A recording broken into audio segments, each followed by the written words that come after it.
हमारे इतिहास के पन्नों में कितने ही साम्राज्यों के उत्थान और पतन की घटनाएं तथा वीर गाथाएं अंकित हैं, जिनके साक्षी रहे हैं अतीत के दस्तावेज, ये दुर्ग, महल, समाधियां, छतरियां, अपने अवशेषों में अतीत को संजोए हुए।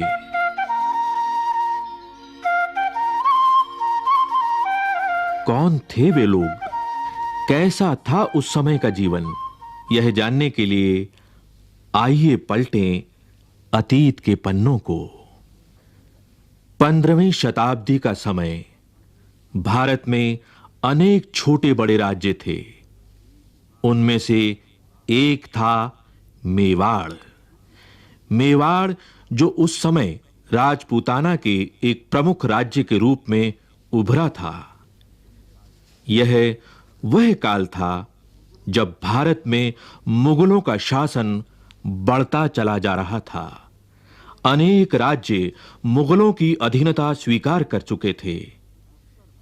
इधर उत्तर भारत में राजपूत एक प्रमुख शक्ति थे। मेवाड़ पर सिसोदिया वंश के राजपूतों का शासन था, जिनका मुगलों के साथ बराबर विरोध बना रहता था। मेवाड़ के इतिहास के पन्नों को पलटें तो एक प्रमुख शूरवीर का नाम उभरता है। यह नाम है महाराणा प्रताप का। महाराणा प्रताप शौर्य के प्रतीक, मातृभूमि पर मर मिटने वाले स्वतंत्रता के पुजारी। वीर प्रताप की शौर्य गाथाओं से अरावली की घाटी आज भी गूंज रही है।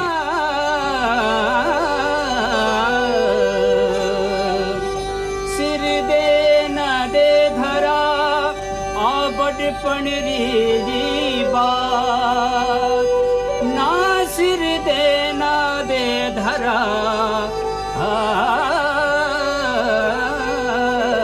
सोही राण परता। तुम्हारा मेवाड़ी सिरदार नील घोड़ारा अश्वार राणा, सुन तो जय जय रे मारा मेवाड़ी सिरदार नील घोड़ारा अश्वार राणा, सुन तो जय जय रे, सुन तो जय जय रे मेवाड़ी राणा, सुन तो जय जय रे मारा मेवाड़ी सिरदार नील घोड़ारा। मेवाड़ के दो प्रमुख किले हैं, कुंभलगढ़ और चित्तौड़गढ़।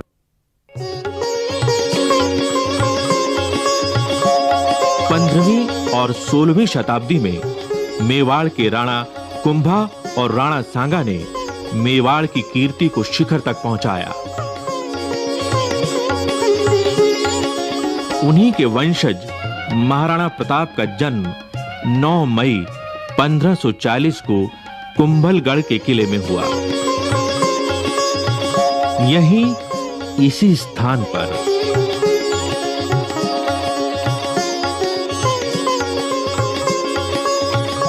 कुंभलगढ़ के तत्कालीन महाराणा उदय सिंह और महारानी जयवंती बाई का पुत्र प्रताप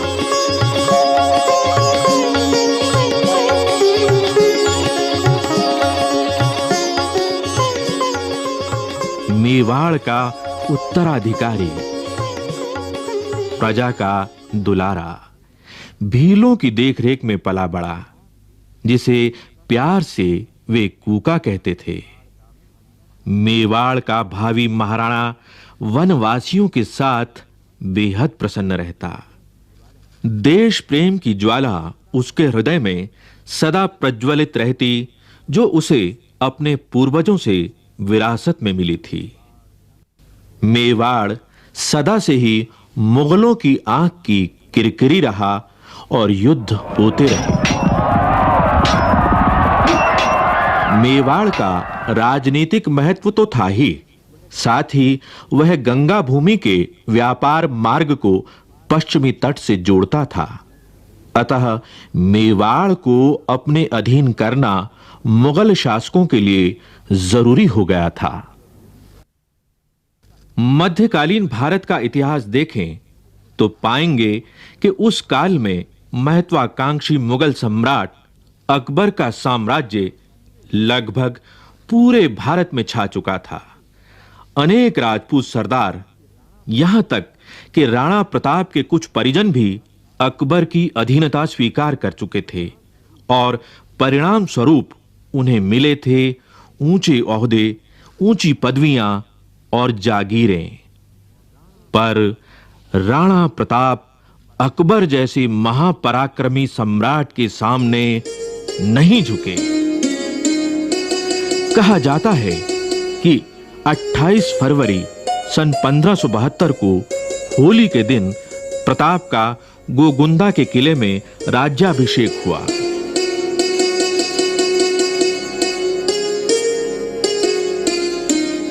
जब प्रताप का राज्याभिषेक हुआ तब उन्हें न कोई राजधानी मिली, न साधनों का जरिया। वे बहुत कम साधनों से ही मुगल सम्राट से जूझते रहे। प्रताप ने हर संकट को चुनौती समझा और इससे उनके संकल्प और अधिक मजबूत होते गए। अकबर ने राणा प्रताप को यह समझाने के लिए कि वह उनकी अधीनता स्वीकार कर लें, अनेक दूत भेजे, पर राणा स्वाभिमानी थे, देशभक्त थे, वे नहीं माने। उनका राजसी वैभव छूट गया, किंतु कठिन से कठिन परिस्थितियों में भी राणा प्रताप ने अकबर की अधीनता को स्वीकार नहीं किया। चमकी मेवाड़ी तलवार बैजा कोडारा पर नाल राणा। जैसी उनकी पैनी तलवार थी, वैसा ही चौकन्ना था राणा प्रताप का प्रिय घोड़ा चेतक। राणा सुनता जा जो जेमा, मेवाड़ी सिरदार नील घोड़ारा असवार राणा सुनता जा जो जे। यदि मेवाड़ की भौगोलिक स्थिति को देखें तो पाएंगे कि इसका अधिकांश भाग पथरीला और पहाड़ी है। आसपास जंगल हैं और जनजातियों की बस्तियां हैं।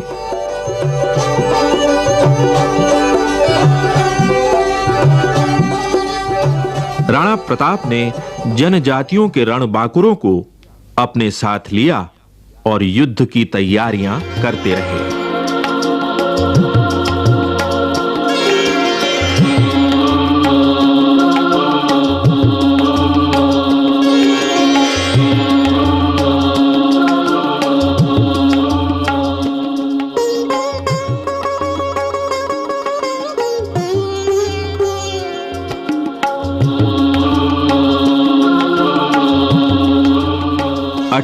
जून सन 1576 ईस्वी को अकबर की सेना और महाराणा प्रताप के बीच इतिहास प्रसिद्ध हल्दी घाटी का युद्ध हुआ।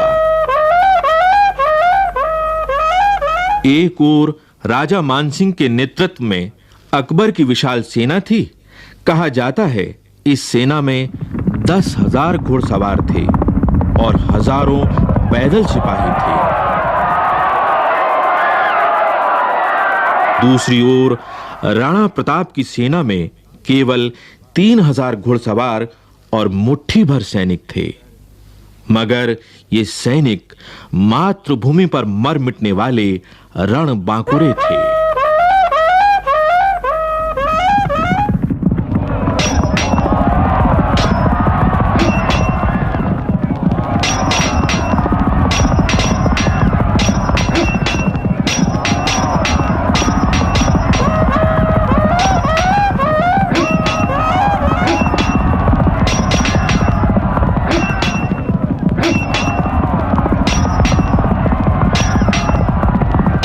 यही वह विश्व प्रसिद्ध हल्दी घाटी है जहाँ से होकर प्रताप की सेनाओं ने इस घाटी को पार करके उस पार खमनोर के समीप खड़ी मुगल सेनाओं से संघर्ष किया था।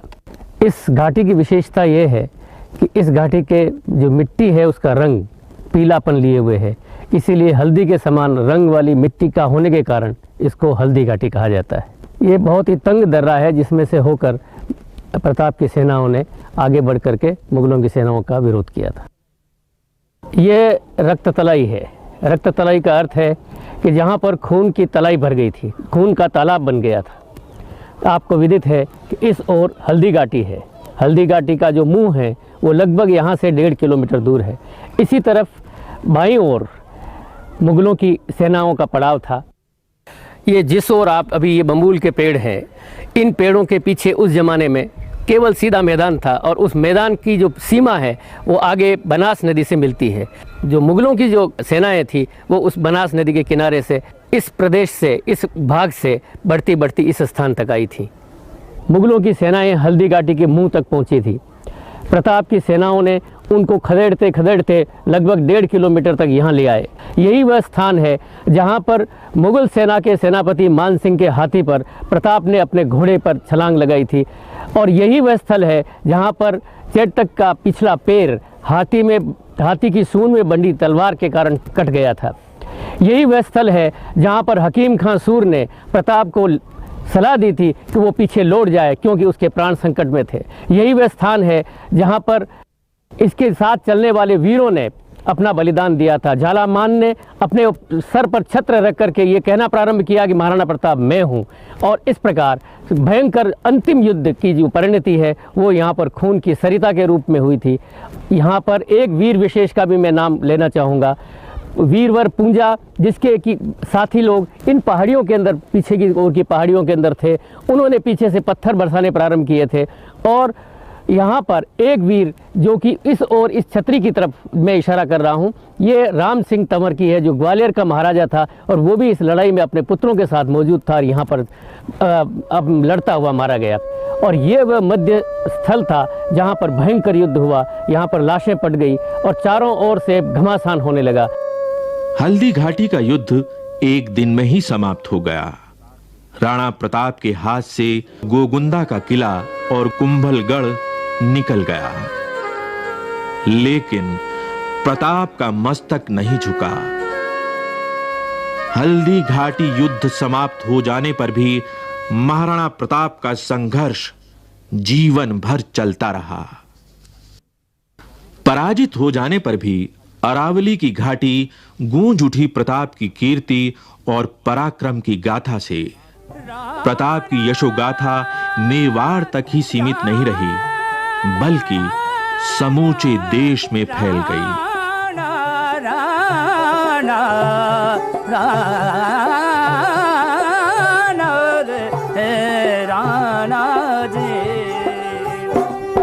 हल्दी घाटी रंगी खून सोनालो बहियो जाए, हल्दी घाटी रंगी खून नालो बहियो जाए।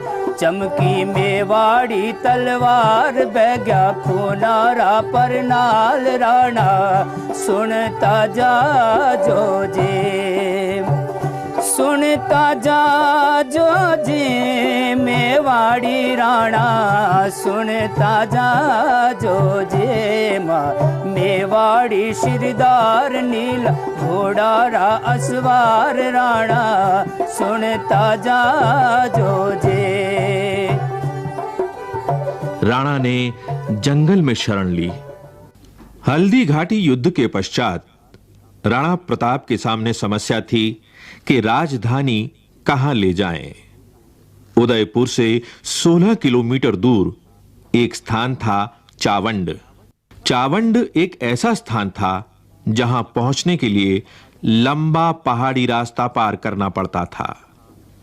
यहां पानी की भी सुविधा थी। यहीं उन्होंने अपनी नई राजधानी बनाई और शासन व्यवस्था मजबूत की। राणा प्रताप ने भामाशाह और भील सरदारों के साथ मिलकर धन और जनशक्ति संगठित की। राणा प्रताप ने छापा मार युद्ध जारी रखा। सन 1579 के बाद राणा पर मुगलों का दबाव कुछ कम हुआ, क्योंकि अकबर का ध्यान अब पूर्वी भारत के विद्रोह और उत्तर पश्चिमी सीमावर्ती गतिविधियों पर था।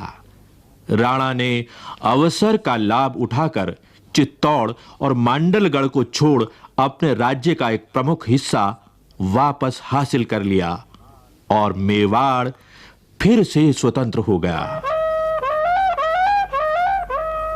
ऐसा माना जाता है कि मेवाड़ के सिंह राणा प्रताप शेर का शिकार करते हुए गहरी चोट खाकर घायल हो गए और 19 जनवरी सन 1597 को चावंड में ही महाराणा प्रताप ने अपना शरीर त्याग दिया।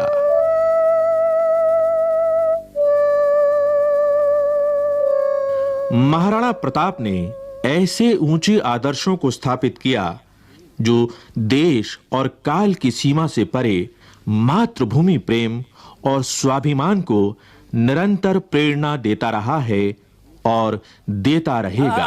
माई एड़ा पूत जन जेड़ा राण प्रताप अकबर शूत ओझ के